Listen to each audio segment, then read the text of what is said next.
Hello, I'm Dhanya Rajendran. Welcome to an event organized by the Committee to Protect Journalists in association with the News Minute, where we remember Gauri Lankesh and the impunity in journalist killings in India. My criticism of Hindutva politics and the caste system makes my critics brand me as a Hindu hater. But I consider it my constitutional duty to continue, in my own little way, the struggle of Basavanna and Dr. Ambedkar towards establishing an egalitarian society. This was Gauri Lankesh in her own words. A fearless journalist, editor, and activist, Gauri dedicated her life speaking truth to power and championing the voices of the marginalized. Her assassination in 2017 in Bengaluru did not silence her work. It transformed her into a symbol of dissent and the endless fight for a secular and fair India.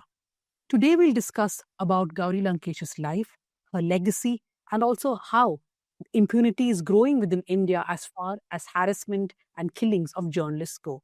Let me introduce the panel with me today. Rollo Romig, he is an American journalist and critic. He's particularly popular in South India for some of his articles on people and events in the region.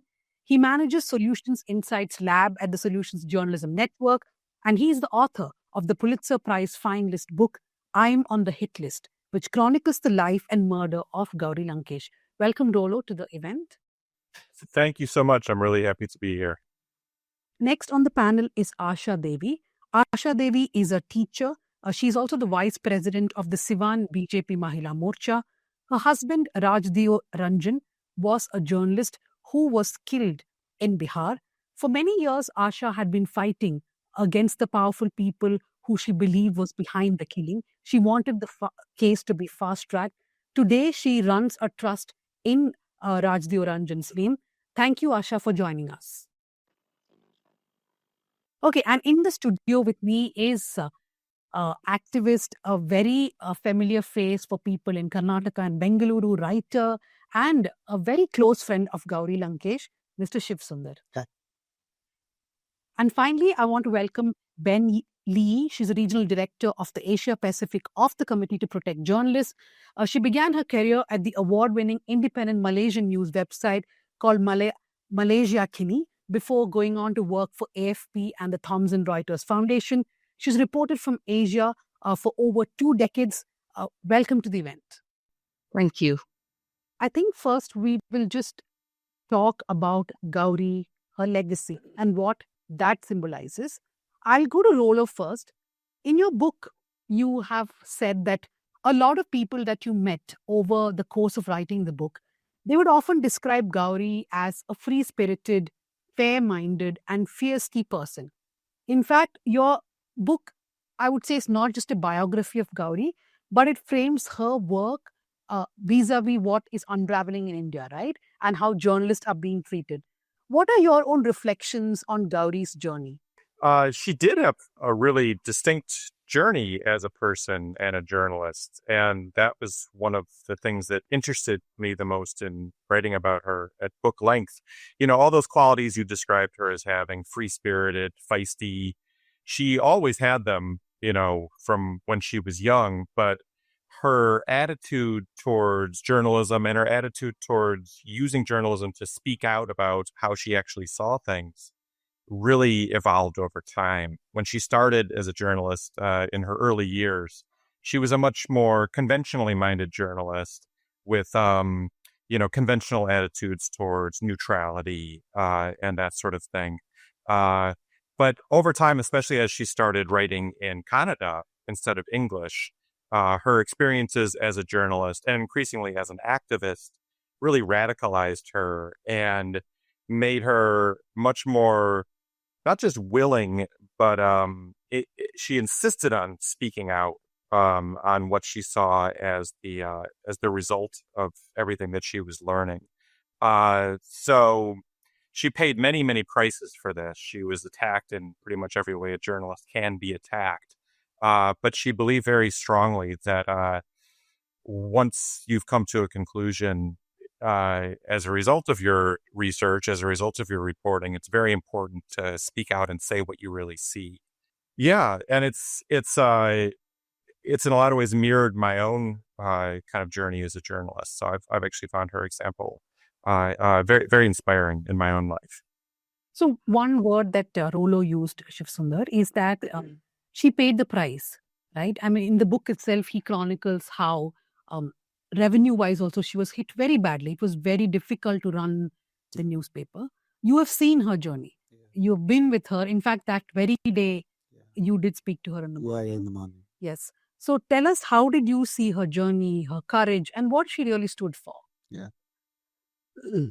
I think her courage evolved organically. In fact, her evolution as a fearless journalist, an activist journalist with lot of commitment to the political ideology that she believed in, had a organic evolution. I met her in 2002. Then she was an adventurous woman in that sense. She was very, very assertive and all that. She had just returned from her very, very fancy English journalism that she had pursued in Delhi, etc. But then once she started rooting herself in the Karnataka milieu, especially in its people's movement, I've seen in a very close quarters. In fact, my association with her both in activism and journalism continued from 2002 to 2017. I was writing a column to her till 2012.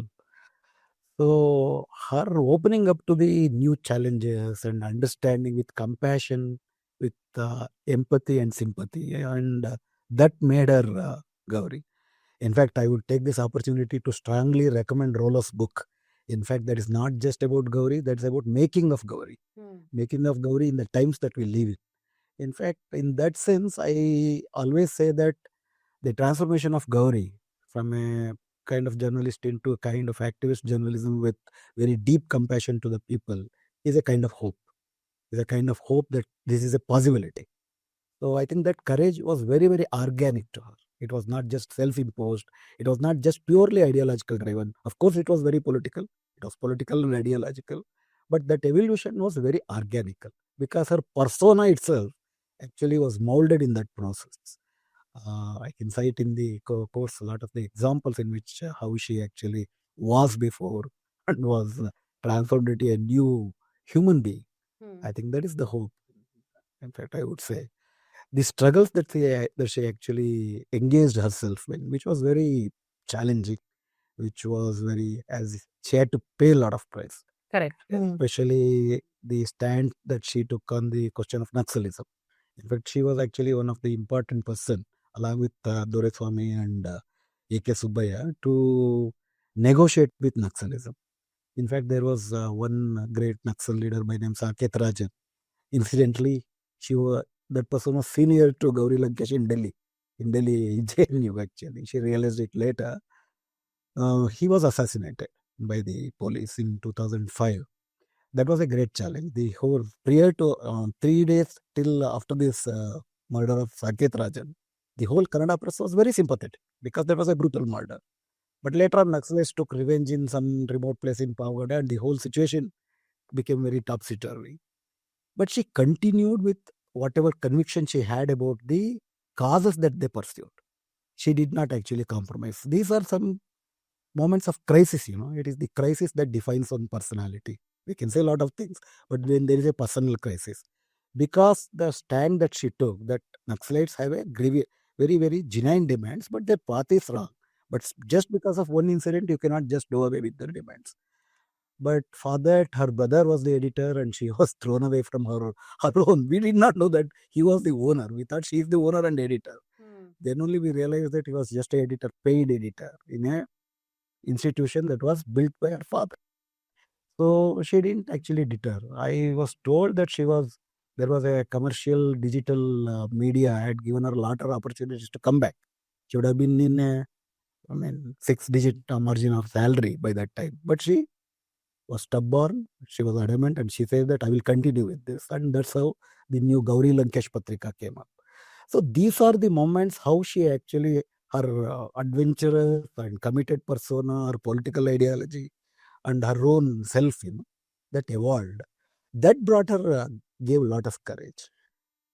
For those unaware, Gauri was part of discussions held between the Karnataka government then and Naxalites to bring them back into mainstream. She was part of the negotiations. In fact, it is kind of ironical, right? This year, the Karnataka government said that we are Naxal free. And Gauri did play a role in that entire path of making Naxals come to the mainstream.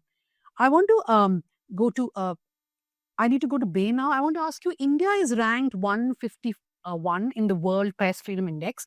And even this year, RSF says that it is one of the most dangerous countries for journalists to work in. How does CPJ look at Gauri's killing? That too in a city like Bengaluru. For example, in Rollo's book, there are so many people who keep reminding that this happening in a city like Bengaluru came as a huge shock. That we do believe that journalists can be killed, perhaps elsewhere, but not here. So do you believe that Gauri's killing is also emblematic of the impunity in India? Definitely. It is emblematic of the issues of impunity in India. It is emblematic because it's not an isolated case. It represents a pattern where the perpetrators get away from murder without any form of punishment. A pattern where we see a vicious cycle of violence was allowed to take place again and again with impunity. So killing a journalist has become one of the world's safest crime that happen in places which are ruled by authoritarian regime, but also in places where we consider democracies like India. And Gauri Lankesh killing was one of them. And as you say at the start, 8 years after her murder, not a single person has been convicted.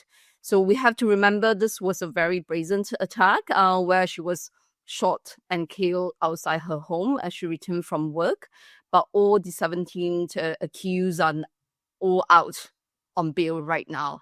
So as you say at the start that, she was called a Hindu hater. She was known for her critical journalism. Her work was very critical of the right-wing extremisms and the establishment. And her newspaper also covered issues like the communal violence and the caste system. So her case, again, is very emblematic because it represents the kind of pattern that we are seeing again and again, the type of violence and threats against journalists that was condoned and not stopped, not prevented. The pattern where murderers of journalists get away scot-free, the pace of justice, which is moving very, very slowly, and the lack of political will when it comes to holding the perpetrators fully accountable. I'll go back to Rollo now. You have studied all the charge sheets. The trial has been going on for a long time. Everyone who has been accused in the murder of Gauri Lankesh has gotten bail now. And there is a lot of discussion again that they have gotten bail, but other political prisoners haven't gotten. Yesterday, we saw a judgment by the Delhi High Court where a few of the political activists who have been jailed and accused of actually engineering the Delhi riots did not get bail. So there's a lot of talk about that. So I wanted to address one thing. You have watched the trial. You've also looked at the charge sheet. I recently read an interview of yours where you talked about how the Sanatan Sanstha itself does not feature as an organization in the charge sheet. They are not named in the charge sheet per se. And the way the case has been going on, how do you perceive this entire process? Well, yeah, then the trial's been going on for over 3 years. Most of the arrests were made. There's 17 men who've been arrested for conspiring to kill Gauri. Most of them were arrested 7 years ago.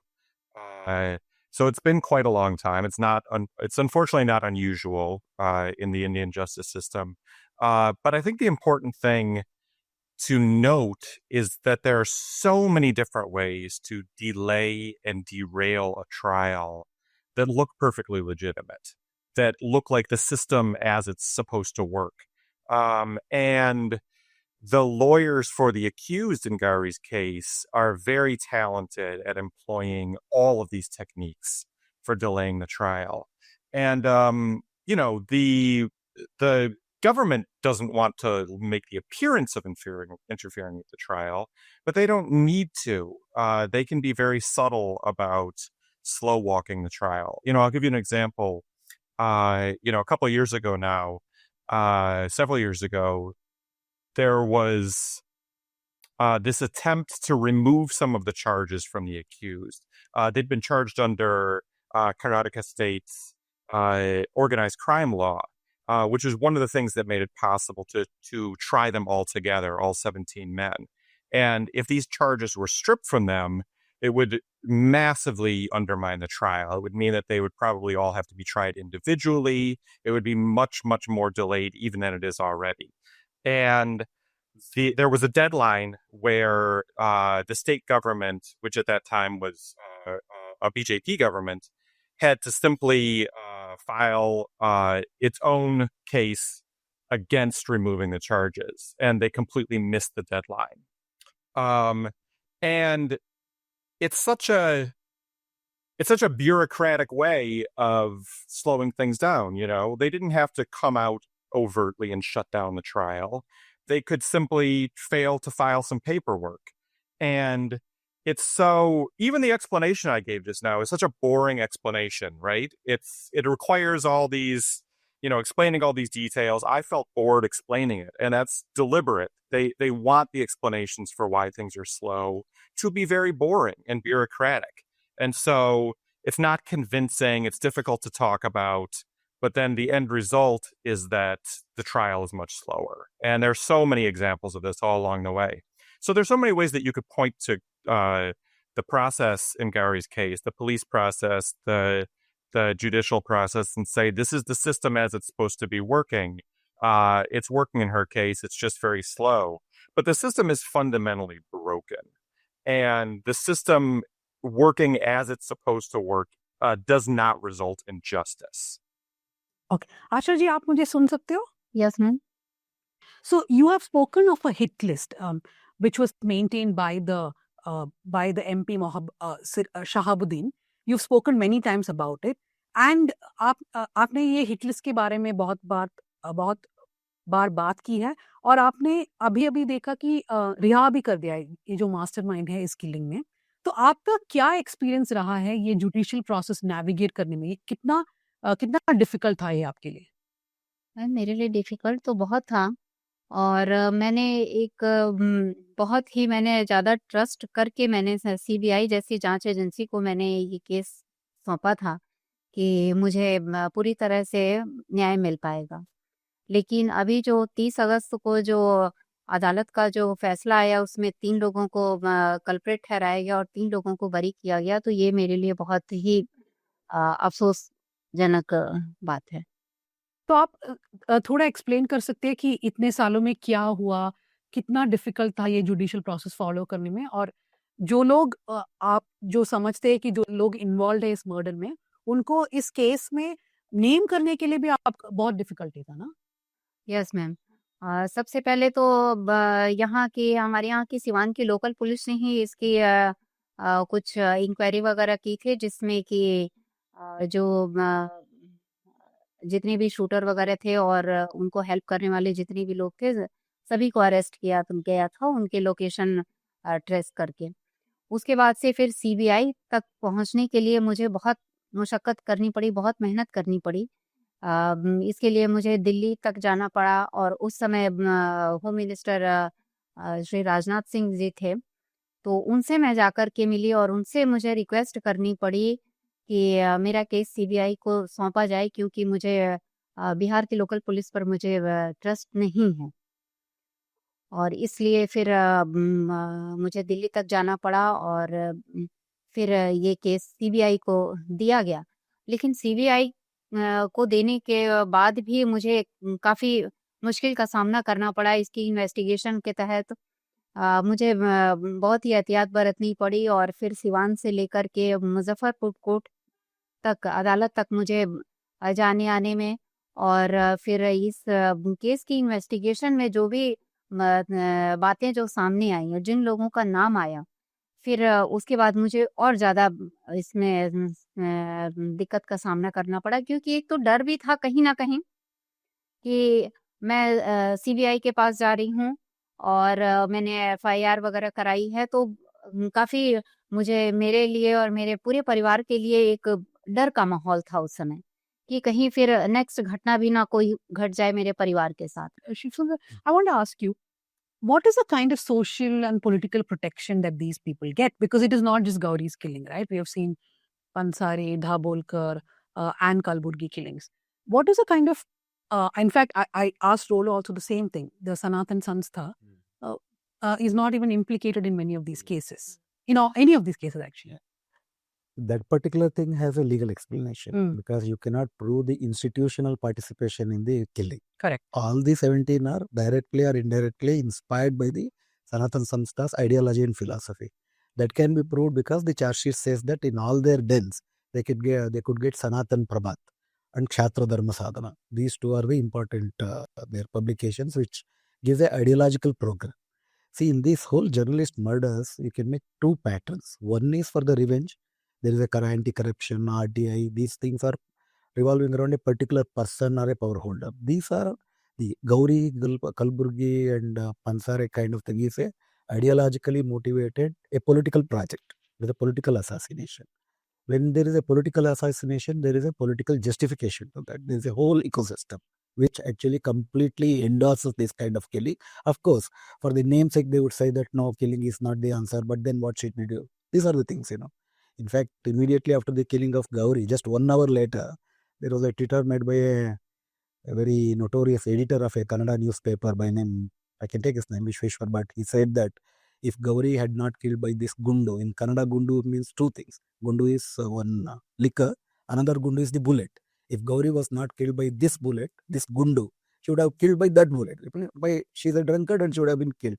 This is the way these people actually, even after assassination, without any remorse, they wanted to justify it. They wanted to normalize it. And day in and day out, most of the newspapers actually brought in such kind of stories to it is victim blaming kind of thing. She's a woman, she is a kind of self-assertive woman, suggesting that she was a smoker. So that kind of propaganda went against this ideological propaganda. She was a woman and she was anti-communal and all this anti-Hindutva in that sense and pro-Adivasis. So this pro-Naxal in the sense, not in the sense that is defined, that she did not endorse the strategy that they actually no, but I'm saying for a long time people thought that she was killed because of that. Yeah. But that was not, in fact, that was one angle that the society probed into also. They said that there was no reason to probe further into that. So that makes the difference. That provides a social justification, that provides a political justification, and people say that, oh, why she was not expected to do all these things.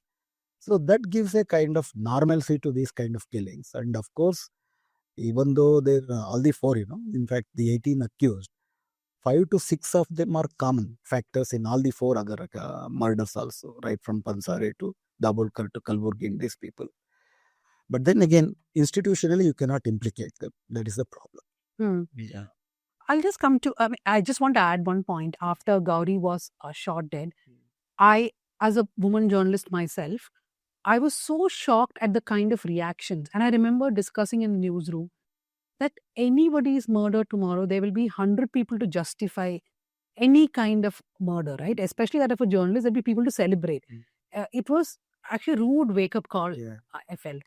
Coming to Bailey, can you tell us what does CPJ's data and advocacy reveal about the impunity that people enjoy in India, and also what are the global trends? Yeah, certainly. India, according to our data, has been one of the worst offenders when it comes to impunity, which means the journalists, the killers of journalists, go free. So according to our data, 61 journalists in India have been murdered since 1992 in direct for their work. That's according to our CPJ data since 1992 when we began collecting data. And we are also investigating another killings in India, where we are looking into the motive behind the killing. And I want to stress that a vast majority of the case remains unsolved. Meaning no one has been convicted, there has only been partial convictions. And killing a journalist, as I say just now, that has become one of the world's safest crime because impunity remains entrenched. And last year, as many of you know, was the deadliest year for journalists in our CPJ record because of the ongoing Israel-Gaza war. But what's really striking here, and this comes back and very relevant to Gauri's case, is that the issues of impunity globally. We are looking at a pattern where no one is held to account in almost 80%, 80% of the cases where journalists have been murdered because of their work. So again, this is why we are stressing that there needs to be full accountability. There needs to be full justice because the issues where impunity persists is driving up all the threats for journalists. And by extensions, a threat to us as public, our right to information, our right to know. I just want to ask a follow-up question. You said that 80% of cases across the globe, people are not held responsible if they kill journalists. Why do you think that's the global trend? Again, I think, it comes back to a mix of factors that contribute to that.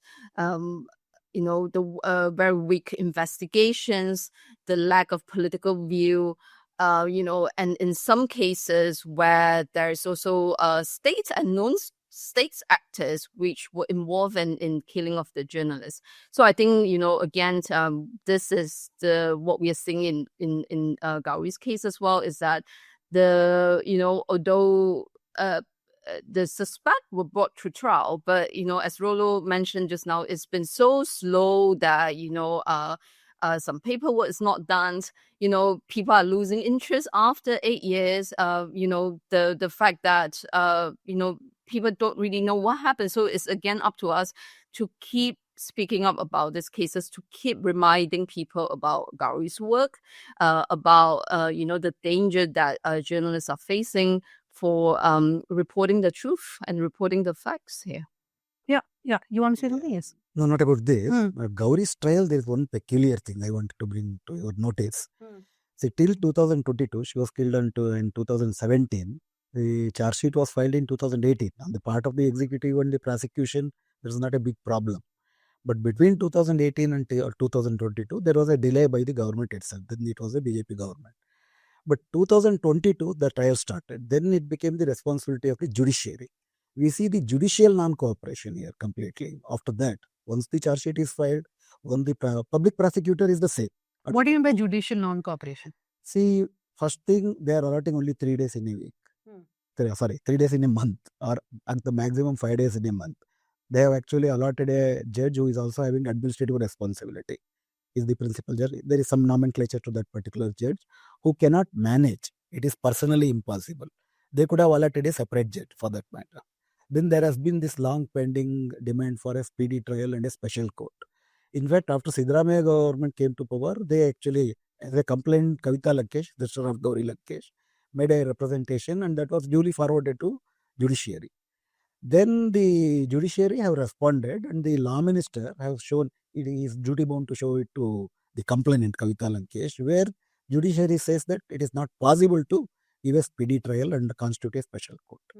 So that's what I say is the judicial non-cooperation. Now what is left? We are left with, we have to go with this court. Either the judge, there is already 6 judges who have already been transferred. There will be 6 more, or we don't know how much. Then you will give at the maximum 5 to 7 days. So the prosecutor tells that in a month we can try only 2 or 3 witnesses. In fact, there were 520 witnesses who are to be tried.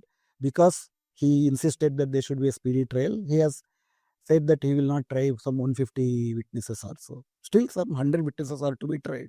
If this is the pace, because of the judicial non-cooperation, it is not because of the government here in this case. So this will go on. And why judicial non-cooperation? There is a lot. When you see the judgments that we got yesterday in the Umar case, etc., there are some ideological, political reasons also, because there are speedy courts, there are special courts. No, in fact, something which Lee said, that when this process takes so long, people tend to forget, and that's not just for people, right? Even for journalists like us to keep track of what is happening in the court on a monthly basis, it has become very difficult. I mean, every time we had to call the prosecutor and ask, what is the update? Rollo, coming to you, You have spoken about the murders of Dhabolkar, Pansari, and Kalburgi in the book. And of course, there has been a lot of coverage on these killings also. What did you find about what is it that binds together all these killings? The ideological project, if I can call it so, behind all this? Yeah, sure. Well, as Shivsundar noted, there's a through line of perpetrators where many of the same men were clearly involved in all four of these murders. So all four were writers, and all four were very critical of the government, and all four had been outspoken on their views on religion also. And in my view, what seems to be the pattern, the commonality in those four cases, is that the killers wanted to narrowly restrict what's possible to say about Hinduism and to define a line where if you cross this line, there will be violence against you. And, Hinduism is one of the world's richest, most diverse, most multifarious wisdom traditions, These men don't want a diverse and multifarious Hinduism. They want a very narrowly defined Hinduism that will serve their political interests. They may present themselves as religious seekers, but their project is political, and they want a Hinduism that will serve their political idea of a Hindu nation, of a Hindu Rashtra. They want Hindus to come together in a monolithic common cause, primarily against Indian Muslims. That is their goal. And when Hinduism is too diverse, in their view, that undermines this goal of really, religious civil war in India. And all four of the people they killed, they saw as crossing a line that they didn't want to cross. They didn't want people to cross, and they wanted to give an example to others. These are the things you're not allowed to say anymore. And that, in my view, I think the evidence is pretty ample from the statements that the accused made and everything they left behind, and even the publications of Sanatan Sanstha, which all these men were associated with in one way or another, give a pretty clear path of the motivations here. Adding to that, to complement that theory, it is not just the four people who were killed. There were 22 people in the list who are to be killed. Like, for example, the first ever arrest was made when they were hatching a conspiracy to kill one rationalist by name Bhagwat. And there was Narendra Naik, another rationalist, and there were Kolse Patil from Maharashtra. There were 22 of them, all actually fall into the same line of what in the Kshatriya Dharma Sadhana is called as Durjanas. Durjanas are those who are Hindus but critique of Hindutva.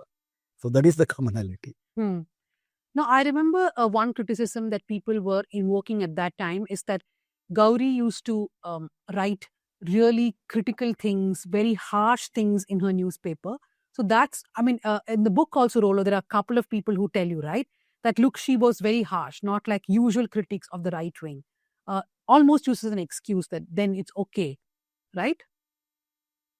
Well, I think Gauri would have answered to say, I only seem harsh because everyone else is speaking so softly, because there are so few people willing to speak in a forthright way.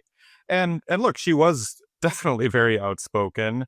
She said things bluntly, but it's an easy excuse among those who are willing to be violent that writers and thinkers should speak more softly. The implication is simply that a journalist is getting their just desserts if they are too bold. There is another angle actually. Parshuram Wagmare, the shooter, he did not know about Gauri Lankesh Patrike. Amul Kale, the mastermind, could not read Kannada. None of the 17 people, I think that they would have never read Lankesh Patrike. But it is the kind of ideological training, and they had shown a small piece of video. Yes, a YouTube clip. A YouTube clip which was taken from the context and which portrayed her as a Hindu baiter. But that was not the case. If you read the whole thing, if you listen to that would have been different. So that made them actually. So I'll come to Lee. We spoke about the impunity, which you explained is not just an Indian phenomenon, but it's all across the globe too. But looking at Asia as a region, and India in particular, why do you think the risk for journalists is actually going up? There is a number of factors, I think. Our research has shown journalists who cover issues like crime, corruptions, and conflict, the three C's, as I always say, are very vulnerable, are basically the ones who were murdered in direct retaliations of their work. And I think a common pattern where we are seeing here is also journalists who have very often received threats prior to their killings. That is something that we see very often in our research and documentations work, or those who have, been harassed online as well. So, online harassment, as we say, always lead to kind of a real life risk for journalists. And as you say just now, Dhanya, that when Gauri was murdered, you were very short that they have been many excuses and reasons were given about why the perpetrators are not being brought to account. So I think what we have are saying is that when this kind of violence is normalized, then journalists are at higher risk of being targeted. So what, CPJ, the Committee to Protect Journalists, we have been around for more than 40 years. We have been doing this work for a long time. And what we have been advocating very strongly to governments and different government agencies is that the governments must take a strong action and strong stand to condemn this kind of killing quickly and forcefully when journalists are being targeted, because if that is not done, it sends a message to the perpetrators that they can get away with impunity. So and not just that, to take actions to end impunity, but we are also advocating, especially also in the case of India, that we have been working very closely with different stakeholders to promote the idea of media safety. We are advocating to newsroom to put in place mechanisms to protect their journalists, to raise awareness about what newsroom journalists, managers in the newsroom can do to put in place some kind of preventative actions, to make sure that journalists can be safe. But I think the onus here, the responsibility here is also on the governments, federal or state governments, to put in place strong mechanisms to protect journalists, to advocate the idea of safety, but also when things like what we're seeing here, a killing has happened, that is a worse form of censorship. In whatever case, it's a worse form of censorship. When it happens, the prosecution must happen. It must take place, a conviction. I think you are being very, very optimistic saying that governments should condemn. In fact, these days when a journalist is harassed, physically attacked, or let's say even killed, all that I'm hoping for is that government, whether it's a union government or various state governments, don't just go out and encourage that kind of harassment.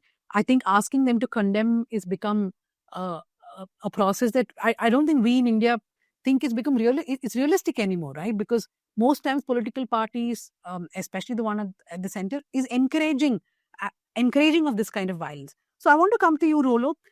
You have spoken about how democracies can fall. And that's not through war or coup or internal coup or tanks, but it is through silencing, it is through fear. And this is not a phenomenon that we are seeing just in India. You live in the US. Can you, for our audience, also compare sort of what is happening there to what is unfolding in India? Sure. And I'll just say a word about the attitude towards the current government about violence towards journalists. Prime Minister Narendra Modi has never spoken the name Gauri Lankesh. No matter how famous and widely discussed her case has become. And when right-wing figures are asked why has the prime minister never spoken her name, they take it as an opportunity to insult her. There was one man who said, why should the prime minister, cry every time a dog is killed? this kind of thing. So it becomes an opportunity actually to insult the dead. And back to your question though about the parallels, there's certainly a playbook, this authoritarian playbook that we see carried out very directly. It's been kind of uncanny for me. I wrote this book about, my book is about Gauri Lankesh's assassination, but it's really also a history of the rise of the right wing in India in the 21st century through her story. And there's this very direct playbook that the BJP has followed, that the RSS has followed, that they've been building on. It's been a very long game. They've been building this game for a century. And you can really see as autocracy becomes this primary mode of government all over the world, you can see government after government following the same playbook. And that Trump has learned directly or indirectly from the Indian model. Before Trump was elected, they published their playbook. It was called Project 2025. It was out there for everyone to see. He made a weak protestation saying, this is not my program. This is not my project. As we've seen over the last 8 months, they've gone through the whole thing systematically. It very much is a direct program. And so there was a lost opportunity there for us to think ahead. Again, these groups are playing a very long game. They telegraph what they want to do long in advance. They are resurrecting this old 20th century fascist program. We know the program backwards and forwards. If we just study what they say, study what they have done, study how it's been done in other countries, we can actually anticipate a lot better than we have been doing what these autocratic and authoritarian governments have in mind and what they plan to do, and safeguard some of the institutions that need protecting in advance. And we have not done that. It's something that we need to wake up to. That's way overdue. So, Shivsundar, Rollo talks about how the playbook is being studied by different governments, autocrats, right? So if there's a playbook which civil society, which people who want democratic values to be upheld, what do you think that should be? How can civil society really step in? I think Gauri's life has a lot of directions in that manner. In fact, if you are a journalist, part of the civil society, you may seek the truth, be courageous to propose it, be an activist journalist. I think that's what is needed today. You cannot be sitting on the fence. You cannot just say that somebody has reported that there is raining. Somebody said that there is no raining. Open the window and find out for yourself whether it is raining. And if you are courageous enough, we should be courageous. Go there and find out who are all drenching in the rain and for what purpose. I think that is if you are a journalist. I think seeking the truth and asking the questions is a very, very important question. Ask question to the state, and that has gone. In fact, investigative journalism, asking questions to the power that be, has gone completely. But that was a virtue that was celebrated long before. I think that has to be brought in. We should ask questions. We should actually build models. This is possible. In fact, Gauri actually teaches me, gives me a hope always, because that is a hope. That is a possibility. A woman like Gauri became a Gauri, the Gauri. So that possibility, that transformation, I think we all should pass through. Civil society, I think, as Rollo conceptualized it, it is fascism. Let us be very clear. Fascism is not like any authoritarian role. Fascism has a social base. Fascism ideologically indoctrinates its subjects. So you need to fight that war each day, each hour. Because now this WhatsApp university is there and they actually contaminate all your thinking, and it's a post-truth society also. So not only fact is not enough. If you give facts and the statistics, they would say, oh, so what? Or Modi is doing good thing. If Modi has made all that corruption, vote chori, so what? It is to defend India. But then gaining the confidence of the people is the biggest question for the civil society.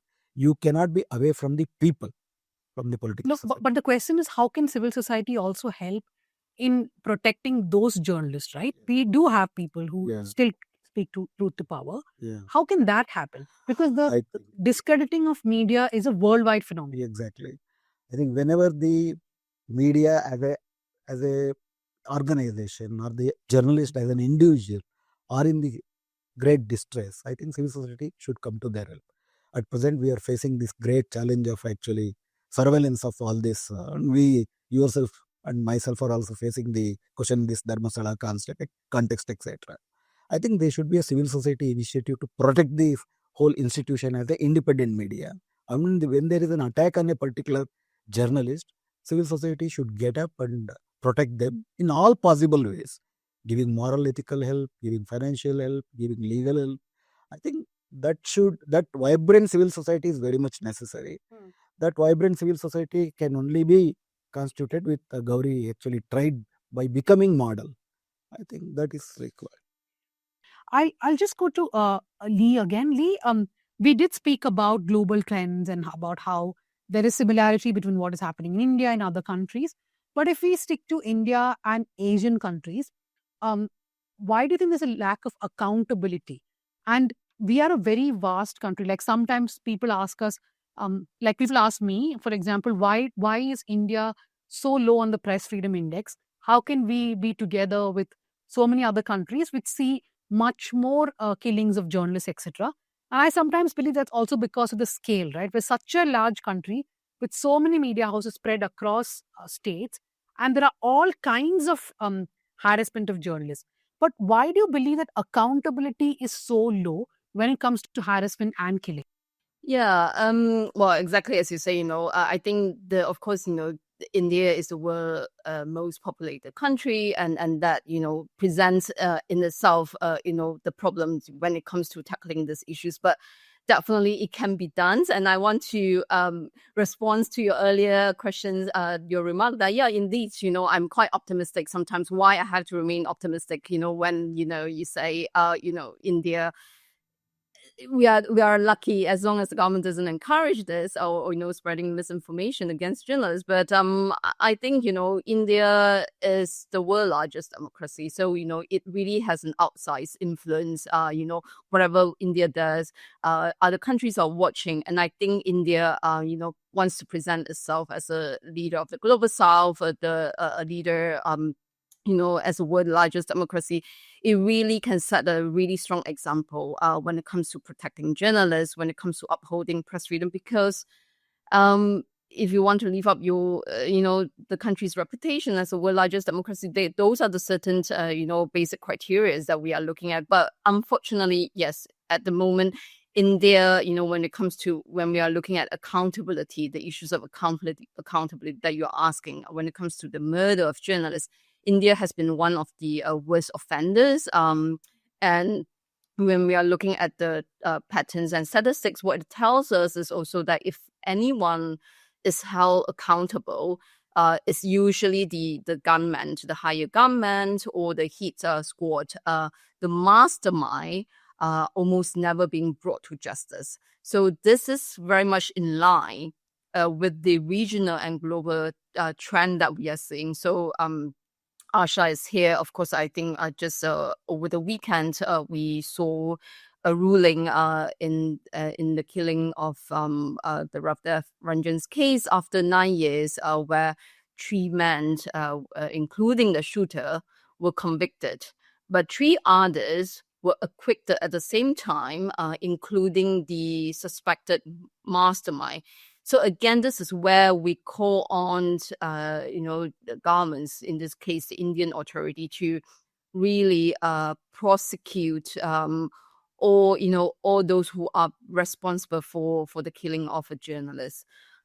But again, this is where, I wanted to sound optimistic note, because I wanted to emphasize that a justice is possible when there is political will and when we advocate for it. I wanted to give you an examples of the Philippines, which is also one of the world's most dangerous country to work as a journalist. And there was a case of a radio journalist whose name is Jerry Ortega. He was a radio journalist known for exposing corruption. He was murdered in his home province in 2011. The gunman, who was paid like nearly $200, was sentenced to life very quickly. But the mastermind, the suspected mastermind, was on the run for a very, very long time. And he was in hiding. He was on the run. He was a very powerful former governor on the island itself. But last year, he turned himself in. He surrendered to police after CPJ and our other partners, advocating and persistently investigating his case, looking into new leads and campaigned on a full justice for Jerry Ortega's family. So now the suspected mastermind is in police custody, is on trial after 14 years.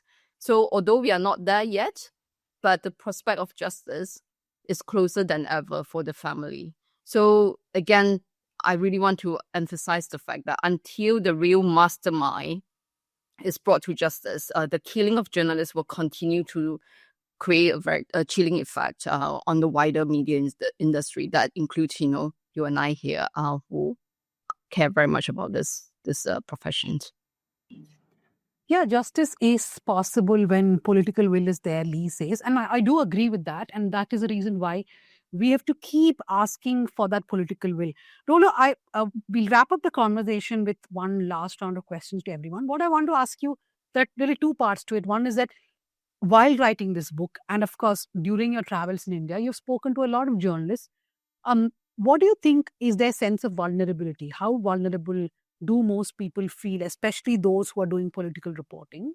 And the second is, do you believe that the book, that the life of Gauri Lankesh and the conversations around it will protect the voice of dissenters? It's to let people know that this is happening and that this has to be protected. Yeah, my sense in talking to many, many journalists in India is that there's a very strong sense of vulnerability. And not just journalists, but, writers and thinkers in general. I've had many people tell me outrightly that it's these murders have made them think twice about speaking up, have made them pull back from making television appearances, have made them more careful about what they say. So this chilling effect is very real. It's made me all the more incredibly impressed by the bravery of so many journalists who've nonetheless continued doing the work. I can't blame anyone for pulling back. It's genuinely terrifying, especially if your name appears on one of these lists. The danger is very real. So I certainly wouldn't blame anyone for pulling back. But I'm incredibly impressed by how brave, working Indian journalists are, with low compensation, constant hate, constant insults, and then, court cases against you at every turn, and then the very real threat of violence. It's actually amazing what Indian journalists have continued to produce under these circumstances. It's really inspiring. And, I think Gauri's story, it illustrates a lot of things, but one thing I think that it illustrates is the inadequacy of the current solution for journalist safety in India. And typically now, if a journalist is under sufficient threat, they are offered police protection, which means an armed policeman or multiple armed policemen follow you around wherever you go.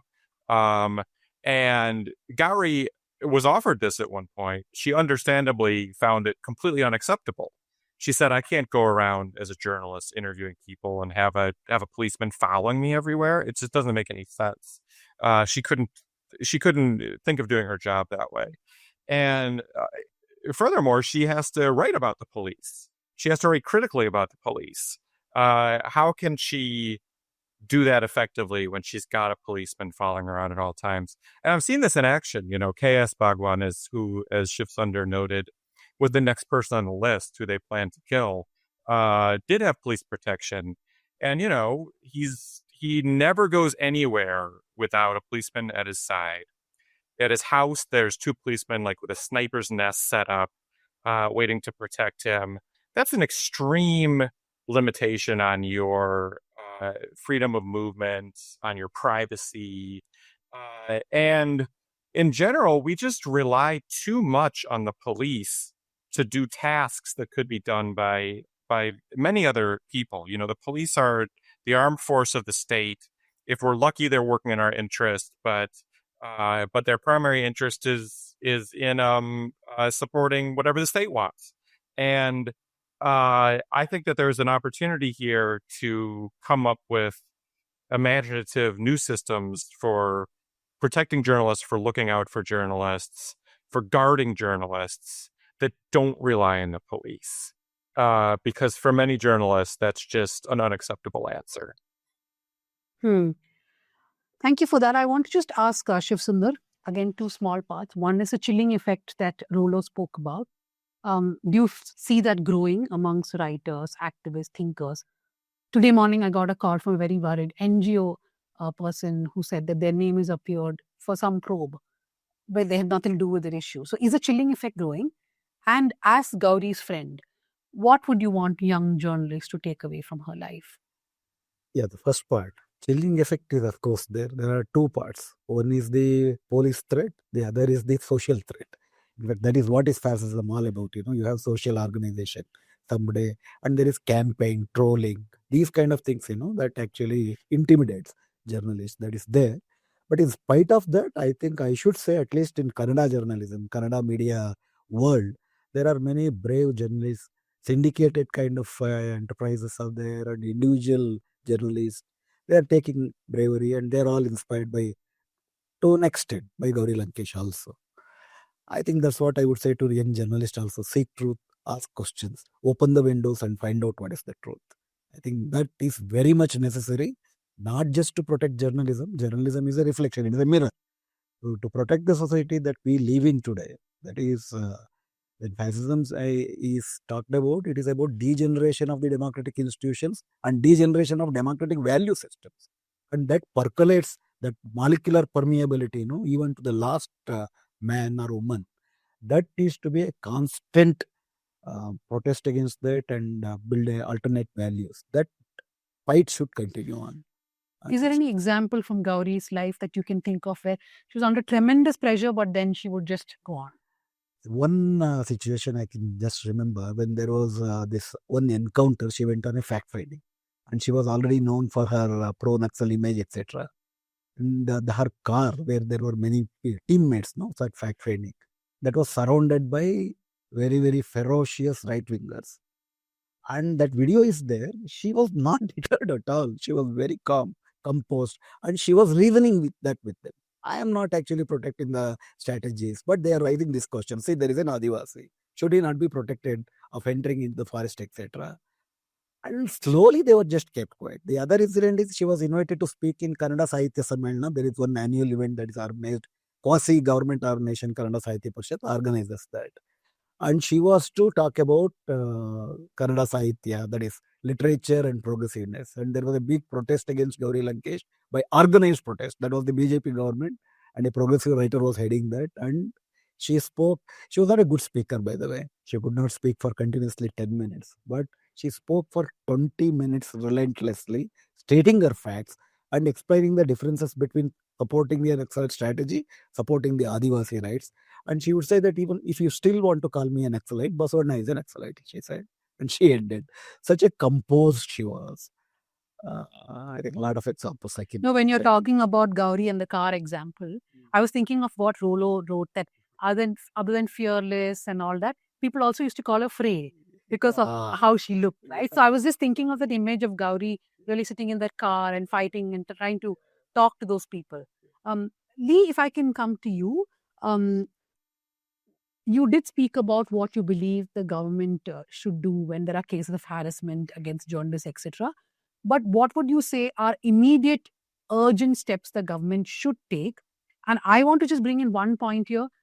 Being the chairperson of DigiPub, which is an association for digital media, I believe one step the government of India must take immediately is to not bring in laws which will actually deter freedom of speech and freedom of the media, which is what I think one big challenge for us is.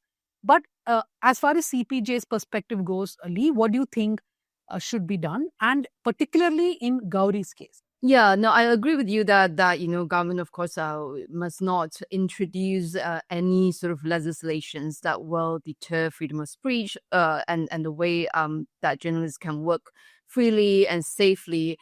In Gauri's case, in particular, we believe a fast track courts or other sort of dedicated mechanisms are critical. From a press freedom perspective, the most urgent step here for India is to break this kind of culture of impunity and to ensure there is timely justice. Because right now, as we heard from other panelists as well, that the trial are moving at a very slow pace. The cases drag on for years. This kind of foot dragging must stop immediately. The accused walk free, not because they are innocent, but because the system failed. So this is a pattern that we must break away immediately. And this is a pattern that we are seeing again and again for many years. It sends, again, the kind of chilling effect to a wider media community, because it shows that killing a journalist may not come with any consequences. So, but again, as I spoke about India as the world's largest democracy, that we must understand that being a democracy is not just about holding elections. It has a number of domestic and international obligations that include, for instance, India is a party to the international treaty, ICCPR, which includes, upholding rights to life, upholding freedom of expression. And, so when the government fails to prosecute or convict someone in Gauri's a murder 8 years ago, this is not just a domestic failure, but it's also a potential breach of India's international obligation. So, yes, I think, in Gauri's case, we advocate for the idea of a fast track court, and no journalist should pay the price for doing their work. Okay, so I'm going to end this whole talk with one thought from each of you. I mean, we can have multiple events where we really talk about what's going wrong, but no program should end without some solution that we all have in our minds, right? So first I'll come to Rollo. One, what do you think Gauri's memory means today? And what is one action that you can recommend to really fight impunity? And the same question to Shivsundar and Lee. Rollo? Yeah, well, I think one thing that Gauri's life illustrates so vividly is that her work, her life, her sense of purpose became so much more incisive and so much more meaningful for her when she went local. She started off as an English language journalist writing at the national level. When she started writing in Canada for a Canada audience in a very specific geographic location, that's when her work and her life really clicked for her. And I think there's a lot of meaning there. When we think about these political problems on a national level, they feel overwhelming. We feel impotent. We feel hopeless because we can't do anything about what's happening on the national level as individuals. Where we can make a difference and where the flame is kept alive during dark times is in local resistance and in local action. And Gauri really learned that lesson in her own work and really took that to heart. And I think, that is the cure for cynicism, and that's where we can actually get things done. Look for things that you can do locally rather than only thinking about things on the national level. And is there any action that you would like to recommend for making sure the impunity is lesser? That's a good question. That's a tougher one. How to lessen impunity. I guess, just in counteracting in every way that we can this narrative that journalists are there to be abused and are deserving of abuse. This narrative, this environment where government officials actually garland and feed sweets to people who have attacked journalists needs to be counteracted with a robust defense of journalism at its best and the value that it has for everyone. So often when autocrats make their moves, I've seen this happen so often in the US, when a freedom is attacked, when a minority is attacked, the opposition too often just retreats and doesn't stand up for that institution, for that minority. In fact, that is the moment to robustly defend and counterattack with a defense of the value of, in this case, journalism and journalists. Your Yeah. words, yeah. I think no sacrifices will go vain. It will have its impact, and that we actually realized on September 12th, in 2017, when thousands of people actually came on their own from different corners of the state, and the way she was actually, her martyrdom and her sacrifices were celebrated all over the world in that sense. That means that, in fact, Gauri became more popular after her death. Gauri lived more, in fact, after her death. So no sacrifices will go vain, and that gave a lot of spirit, lot of hope to many people. In fact, there is a great saying by Milan Kundera: "Memories fight against forgetfulness as individuals fight against power." So we thought that we should institutionalize the memory of Gauri, and there is Gauri Memorial Trust, which is organizing 2 events in a year, on the day of her birth and also on the day that she was assassinated, especially September 5th and 6th, etc. That memory is very, very important. What Gauri lived for and how she actually fought her battles. This should be taken to the younger generation, because they have a romantic notion of everything. But even Gauri came from that background, and how she actually transformed. The transformation of an individual should be actually transferred to different generations. And this is a collective effort. No individual can fight this, can win this war. We all will win or we all will lose. So that collective effort against any individual's intimidation or any individual victimization, and the collective effort to safeguard the space, the independent media space, like DigiPub. Because one thing is to protect the journalist physically is one thing. We need protection. Protecting the media space, independent media space, is very, very important. The direct attack is happening on that. That needs a collective protest against that and collective way of finding out that. And that collective effort should be, I think, thought over. That's what I think. Lee, if I can come to you.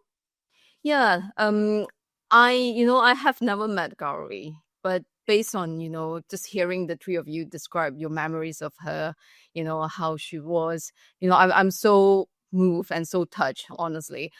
So we must keep speaking about Gauri and her legacy. I think her work, her journalism, her bravery, and how she inspired journalists who keep on reporting today, despite all the challenges. I think that is very important. And obviously on impunity, stop killing journalists, stop silencing the truth, bring the perpetrators to accountability, and give Gauri's family full justice. Give Gauri's family full justice. Thank you, everyone, for joining us. Rollo, Lee, we couldn't hear more from Asha. Hopefully next time. Thank you, Shivsundar. And I just want to tell everyone listening that on the 5th of September, as we remember Gauri Lankesh again on the day that she was killed, let's not forget what each person told us in this panel, that one thing that all of us can do is to keep speaking, is to keep questioning. It's something tiring. It's not something that people can do on a daily basis, because we all have our lives to live. We all have things to do. But let's also keep some time aside to question, to support those people who deserve our support, and to question all sorts of impunity, and also demand that there should be a fast-track court which looks at not just Gauri's case, but a lot of cases which require immediate attention, because they should not fade away from memory. They should not be suffering because of judicial non-cooperation. Thank you to CPJ for organizing this, and thank you to everyone who joined.